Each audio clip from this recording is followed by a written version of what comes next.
Bienvenue sur France 24, il est 19h à Paris, à la une de l'actualité. Ce bombardement russe sur un village de la région de Kharkiv, dans le nord-est de l'Ukraine.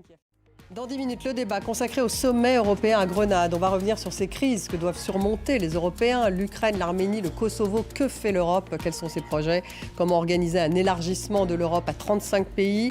Sur la question migratoire, peut-elle rester unie? Voilà les questions que nous poserons à nos invités.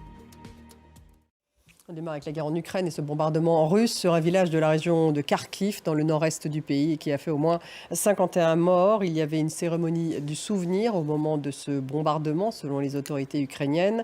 Et selon le gouverneur régional, un café et un magasin ont été frappés dans le village de Groza. Ce village de Groza qui se trouve dans le district de Kupiansk. Un enfant de 6 ans fait partie des victimes. Florent Rodeau.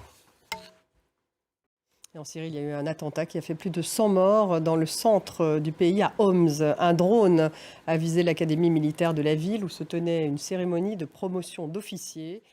Et je vous le disais en titre, l'état-major français des armées a annoncé que ses troupes déployées au Niger allaient amorcer un retrait du pays cette semaine. Le régime militaire a réagi en assurant que ce retrait se fera selon ses conditions, a-t-il dit, et dans le respect de ses intérêts. Florent Rodeau.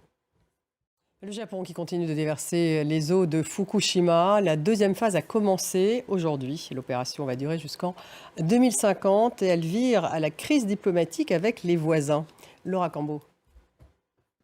L'écrivain norvégien Jens Foss, lauréat du prix Nobel de littérature pour son œuvre novatrice qui a donné une voix à l'indicible, selon le jury de l'Académie suédoise, qui a distingué donc ce dramaturge âgé de 64 ans pour ses pièces de théâtre et pour sa prose novatrice. En France, il est édité par l'éditeur POL qui a publié son roman Mélancolia 1.